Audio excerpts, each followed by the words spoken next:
Hey guys, I'm Dustin with Real Avid, and today I'm going to talk to you about the AR10 pivot pin tool. Now this tool is going to save you a lot of time and frustration when installing your pivot pin.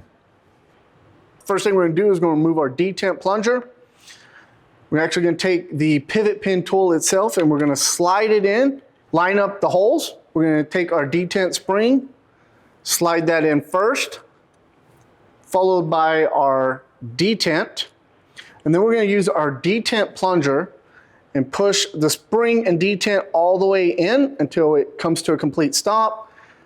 Grabbing our pivot pin tool, sliding it all the way to the side to where it's going to lock in on the detent plunger.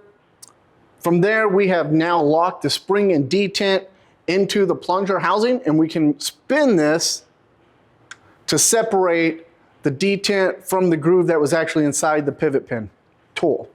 Now we're going to take our pivot pin tool, or our pivot pin.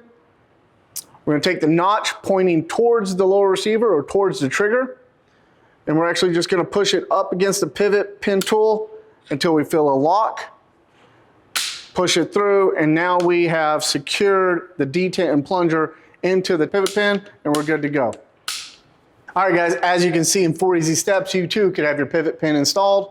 And I'll see you guys at the range.